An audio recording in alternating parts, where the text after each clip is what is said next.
스케줄 초등부 친구들 안녕. 김태한 전도사님이에요. 1월 한 달 동안 나는 순례자입니다 라는 주제로 했던 겨울 영성훈련이 끝이 났습니다. 와! 영성훈련을 통해서 배운 것처럼 우리 친구들 포기하지 않고 끝까지 순례의 길을 잘 걸어가길 바래요. 우리 친구들이 기다리고 기다리던 라헬 예배팀 오디션이 있습니다. 이번 오디션은 코로나로 인해서 교회에 모여서 오디션을 하지 않고 영상으로 오디션을 진행할 거예요.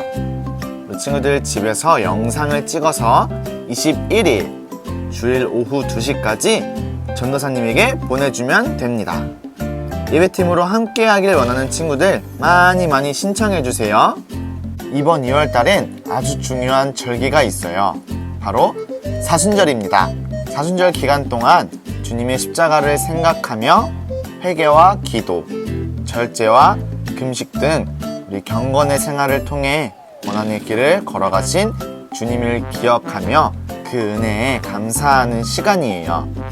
기도로 이 사순절을 기다리고 기대하는 우리 룩스키즈가 되길 바랄게요.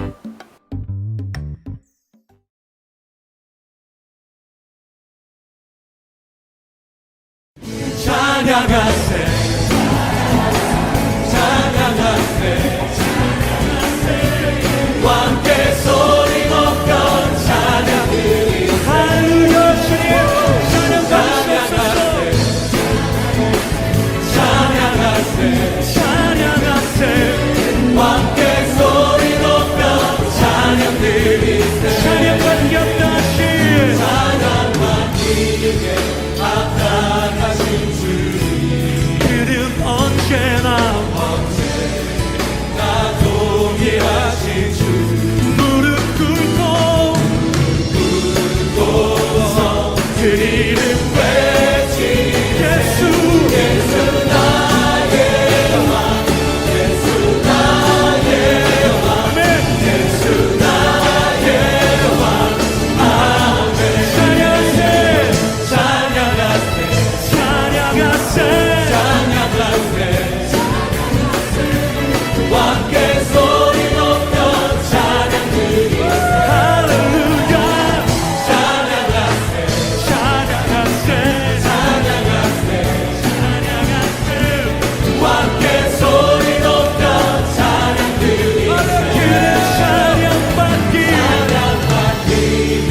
나타나신 주님 언제나 동일하신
사랑이 많으신 하나님 감사합니다. 오늘 우리 유초등부 친구들과 선생님들이 주님을 찬양하고 또 예배하기 위해 이곳에 모일 수 있는 은혜를 허락해 주심에 감사드립니다. 주님, 지난 한 주간 우리의 연약함으로 지은 죄가 있다면 이 시간 주님께 나아오니 회개할 수 있는 마음을 허락해 주시길 간절히 원합니다. 사랑의 주님, 오늘 말씀을 전하시는 신지연 전도사님께 성령의 능력을 더하셔서 오늘 우리 아이들이 예수님을 만나고 돌아가게 해주세요. 주님, 지금 이 시간, 지금 이곳에 함께 하시는 당신을 기대하며 사랑의 주 예수 그리스도 이름으로 기도드립니다. 아멘. 안녕, 사랑하는 룩스키즈 친구들. 한 주간도 잘 지냈나요? 이번 2월 달에는 사순절이라는 아주 특별한 절기가 있어요. 이 사순절이라는 사전적 의미는 부활절 전까지 6번의 주일을 제외한 40일 동안의 기간을 말해요. 사순절이 시작되기 전에 전도사님은 우리 친구들이 죄에 대해서 알기를 바래요. 우리의 죄 때문에 예수님께서 십자가에 달려 돌아가셨잖아요. 사순절이 시작될 때 예수님이 왜 그 십자가의 길을 걸으실 수밖에 없으셨는지, 도대체 예수님은 누구시길래 우리의 죄를 없애주시기를 원하셨는지, 그리고 그 십자가의 은혜가 우리에게 얼마나 큰지를 이 사순절이 끝날 때에는 모두 다 알게 되는 놀라운 일들을 기대하며 함께 나아가요. 오늘 함께 나눌 말씀은 창세기 4장 3절에서 8절 말씀입니다. 전도사님이랑 한 목소리로 읽어볼게요. 세월이 지난 후에 가인은 땅의 소산으로 제물을 삼아 여호와께 드렸고 아벨은 자기도 양의 첫 새끼와 그 기름으로 드렸더니 여호와께서 아벨과 그의 제물은 받으셨으나 가인과 그의 제물은 받지 아니하신지라. 가인이 몹시 분하여 안색이 변하니 여호와께서 가인에게 이르시되 내가 분하여 함은 어찌 됨이며 안색이 변함은 어찌 됨이냐. 내가 선을 행하면 어찌 낫을 들지 못하겠느냐. 선을 행하지 아니하면 죄가 문에 엎드려 있느니라. 죄가 너를 원하나 너는 죄를 다스릴지니라. 가인이 그의 아우 아벨에게 말하고 그들이 들에 있을 때에 가인이 그의 아우 아벨을 쳐 죽이니라. 오늘 본문 말씀 창세기 4장은 가인과 아벨의 이야기예요. 구약 성경은 인물 중심의 스토리, 이야기 형식이 굉장히 많이 있죠. 이런 사람 중심의 스토리가 진행될 때 가장 먼저 생각해야 할 것은 이 인물들을 통해서, 이 사건을 통해서 하나님께서는 지금 무언가를 말씀하시고자 하는 건데요. 전체를 보여주시길 원하신다는 거예요. 오늘 가인과 아벨의 이야기는 우리 친구들이 교회에 처음 온 것이 아니라면 한 번쯤은 들어본 이름일 거예요. 아담과 하와가 범죄하여서 에덴 동산에서 쫓겨난 이후에 그들 사이에서 아이가 태어났어요. 바로 죄인으로 태어났다는 거죠. 성경의 내용은 이래요. 두 형제 중 아벨은 양을 치는 자였고 가인은 땅에서 나는 식물을 관리하는 사람이었어요. 이들도 부모님의 가르침에 따라서 하나님께 제사를 드렸죠. 오늘로 말하면 이렇게 우리 친구들처럼 예배를 드린 거예요. 하나님 앞에 나와 찬양하고 헌금도 드리고 기도도 하고 말씀도 듣고 말이죠. 그런데 4장 4절을 함께 보면은 아벨이 양의 첫 새끼와 그 기름으로 제사를 드렸는데요. 아벨과 그의 제물은 받으셨으나 가인과 그의 제물은 받지 않았다라고 말하고 있어요. 하나님이 아벨의 제물은 받으셨는데 가인의 제물은 받지 않으신 거예요. 오늘날로 말하면 하나님께서는 가인의 예배를 받지 않으신 거죠. 예배라는 것은 받는 대상이 분명히 있다고 이야기했어요. 그런데 그 예배를 받는 대상이 그 예배를 거절한 거예요. 너의 예배는 받지 않겠다라고. 하나님께서 이 예배를, 제사를 받지 않으시자 가인의 안색은 확 변했습니다. 창세기 4장 5절에 가인과 그의 제물은 받지 아니하신지라 하고 바로 뒤에 가인이 몹시 분하여 안색이 변하니 라고 나오고 있어요. 가인은 기분이 지금 되게 나쁜 거예요. 아니 하나님, 왜 나의 제물은 받지 않으세요? 왜요? 나의 제물이 어때서요? 나의 제사가 어때서요? 하나님은 지금 아벨만 이뻐하는 거예요? 아 진짜 기분 진짜 나쁘네? 이렇게 하면서 하나님께 단단히 화가 난 거죠. 우리가 처음 이 가인과 아벨의 이야기를 들을 때 하나님은 왜 가인의 제사는 받지 않으시고 아벨의 제사만 받으셨을까? 이 문제를 고민해요. 아벨은 양의 첫 새끼를 드렸고 가인은 땅에 소산물을 드렸다고 해서 재물의 차이 때문에 하나님이 받으셨고 혹은 받지 않으셨다라고 얘기하기도 해요. 즉 아벨은 가장 귀한 것을 드림으로 그의 마음이 하나님을 향한 온전한 마음이었고, 가인은 아무거나 드렸기 때문에 그의 마음이 하나님께 온전치 않았다라고 말하는 거예요. 그런데 여기서 딱 끝나기에는 조금 아쉬운 마음을 감출 수가 없는 거죠. 맞는 것 같긴 한데, 아니 근데 가인이 진짜 좋은 마음으로 하나님께 드렸을 수도 있잖아요. 드린 예물만 가지고 어떻게 우리가 판단할 수 있겠어요. 근데 가인의 마음이 정말 하나님께 온전치 않았다라는 증거가 바로 여기서 나와요. 하나님께 화가 난 가인에게 하나님은 이렇게 말씀하세요. 여호와께서 가인에게 이르시되 네가 분하여함은 어찌 됨이며 안색이 변함은 어찌 됨이냐. 가인아, 네가 왜 기분 나빠해? 왜 화를 내는 거야? 하고 되물으시는 거죠. 그러면서 하나님은 말씀하십니다. 선을 행하면 어찌 낫을 들지 못하겠느냐. 선을 행하지 아니하면 죄가 문에 엎드려 있느니라. 이 말씀은요, 가인 네가 정말 좋은 마음과 좋은 의도로 예배를 드렸다면 지금 기분 나빠할 일이 없다는 거예요. 너의 의도가 지금 선하지 않고 그 죄된 마음으로 인해서 화를 이기지 못하고 있으니 화를 다스려라 라고 하나님께서는 기회를 주고 계세요. 하지만 가인은 결국 자신의 동생 아벨을 살인해요. 죄를 다스리지 못하고 끌려간 거죠. 바로 여기서 우리가 집중해야 할 것은 재물에 있는 것이 아니에요. 하나님의 거절의 이유는 재물에 있지 않았어요. 말씀도 보면 가인과 가인의 재물을 받지 않으셨다라고 말씀하시죠. 재물의 문제가 아닌 걸 우리가 어떻게 알 수 있냐면요. 아까 방금 읽었던 7절에서 알 수 있어요. 7절 말씀은 선을 행하며 살지 않은 가인의 삶의 문제를 다루고 있는 거예요. 그의 삶이 하나님 앞에서 틀어져 있다는 거예요. 모든 것이 하나님께로부터 왔고 우리의 예배를 받으실 수도 받지 않으실 수도 있다는 분이 바로 하나님이라는 걸 가인은 인정하지 못했던 거예요. 그러니 너무 화가 나죠. 자기 뜻대로 되지 않았으니까요. 여기에 하나님께서 말씀하고 계신 선이라고 하는 건 단순히 착한 행동을 얘기하는 것이 아니에요. 성경에서의 선은 하나님 말씀에 순종하고 하나님이 우리의 통치자이시며 주인이심을 인정하는 걸 바로 선이라고 얘기해요. 가인은 자기 중심으로 세상을 살았어요. 우리 사람에게 있는 자기 중심적인, 나 중심적인, 나밖에 모르는 그 죄가, 그 악한 본성이 하나님을 거스르고 제멋대로 살아가도록 부추긴 거죠. 죄를 다스리지 못하고 죄에 휘둘려 산 거예요.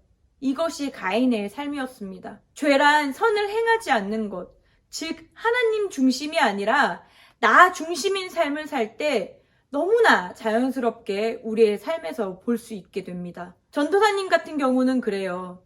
전도사님은 이 예를 진짜 많이 들거든요. 실제로 있었던 일인데 좁은 도로에서 차를 이렇게 돌리려고 했어요. 그런데 갑자기 차들이 도로에 여러 대가 들어오는 거예요. 그래서 차를 돌리지도 못하고 굉장히 애를 먹고 있었죠. 그러면서 너무나 자연스럽게 이렇게 혼잣말이 튀어나왔어요. 아니, 평소에는 차도 없던 도로가 내가 차를 돌리려고 하니까 차들이 막 들어오네? 이렇게 불평을 했어요.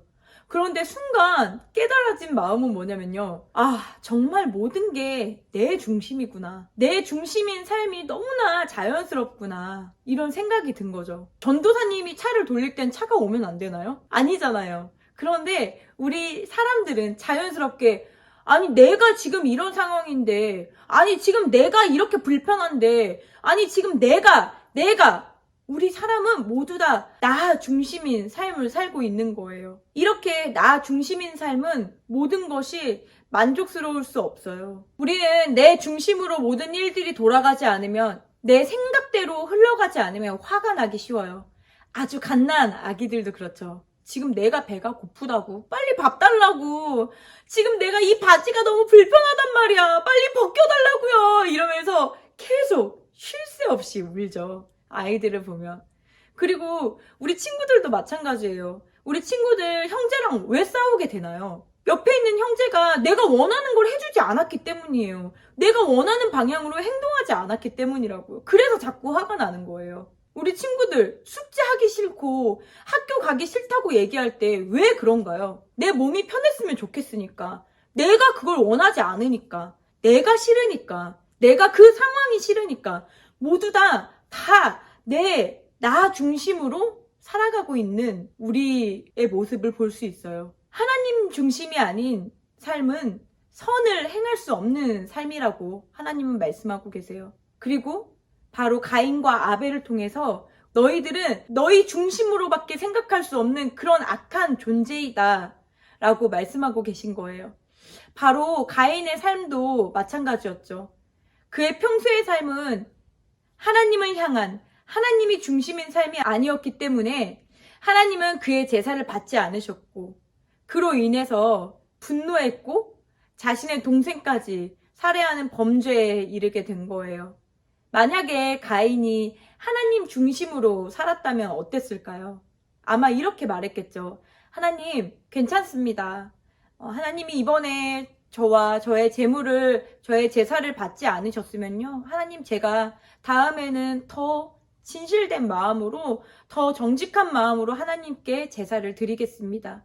하지만 가인은 바로 화를 내버리고 맙니다. 하지만 룩스키즈 친구들, 우리의 삶과 가인의 삶은 전적으로 다르다고 전사님 믿고 싶어요. 우리는 구원받은 주님의 자녀들이죠. 예수님의 보혈로 죄가 깨끗하게 되었고 우리는 다들 하나님의 값없는 은혜를 입은 자들이에요. 하지만 우리가 주의 자녀라고 해서 우리의 상황이, 이 세상이 우리에게 선을 행할 수 있도록, 하나님 중심으로 살 수 있도록 모든 것이 순탄하게 해주는 것은 아니에요.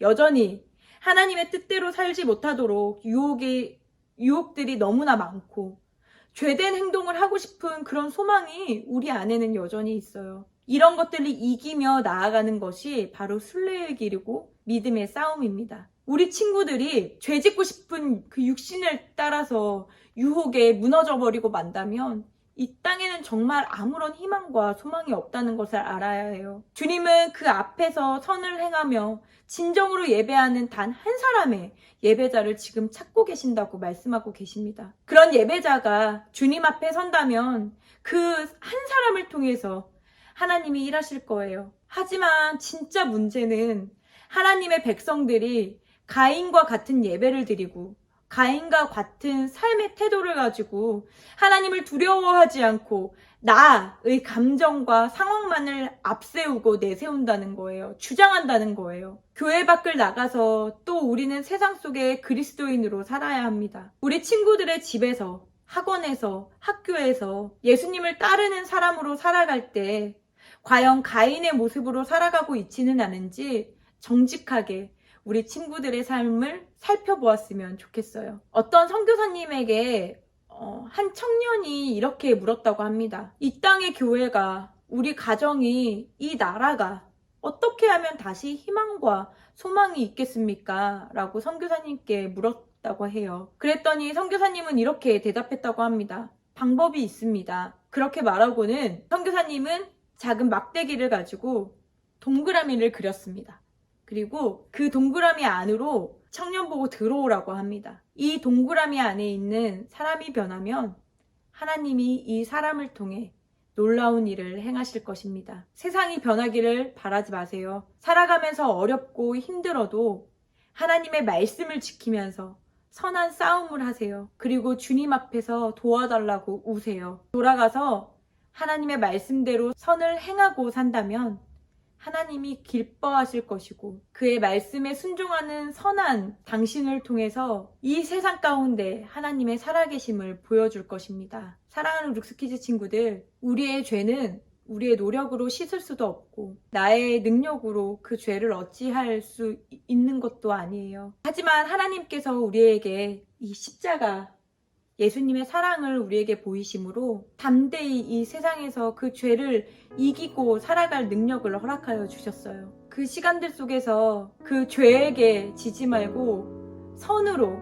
하나님께서 허락하신 하나님의 놀라우신 그 사랑으로 그 죄들을 담대하게 이길 수 있는 우리 룩스키즈 친구들과 우리 선생님들 그리고 전도사님이 되기를 간절히 기도합니다. 우리 이 시간 함께 두 가지 기도 제목으로 기도할 거예요. 첫 번째는 하나님, 여전히 나 중심으로밖에 생각할 수 없는 연약한 죄인입니다. 그러나 이 죄인을 하나님의 자녀로 불러주셨으니 다시 주님의 자녀답게 살아갈 수 있는 힘을 허락해 주세요. 두 번째는 주님의 사랑의 능력에 힘입어서 이 세상 가운데서 하나님의 살아계심을 보여줄 수 있는 그런 제가 되게 해달라고 이 시간 기도하시겠습니다.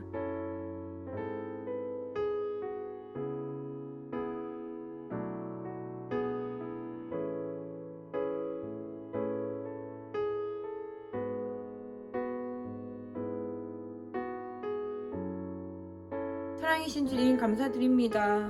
오늘도 가인과 아벨을 통하여 죄에 대해서 알게 하시니 감사드립니다. 하나님, 우리가 나 자신밖에 모르는 연약한 죄인임을 알게 하셨다면 이제는 주님을 삶의 중심으로 두고 살아가는 귀한 인생 될 수 있도록 우리 룩스키즈 아이들의 삶 가운데에서 함께하여 주시옵소서. 그렇게 우리 삶에 함께하시고 역사하실 주님을 기대합니다. 사랑이신 예수 그리스도의 이름으로 기도드렸습니다. 아멘. 우리 이 시간 주기도문 하심으로 예배를 마치겠습니다. 하늘에 계신 우리 아버지, 아버지의 이름을 거룩하게 하시며 아버지의 나라가 오게 하시며 아버지의 뜻이 하늘에서와 같이 땅에서도 이루어지게 하소서. 오늘 우리에게 일용할 양식을 주시고 우리가 우리에게 잘못한 사람을 용서하여 준 것 같이 우리의 죄를 용서하여 주시고 우리를 시험에 빠지지 않게 하시고 악에서 구하소서. 나라와 권능과 영광이 영원히 아버지의 것입니다. 아멘.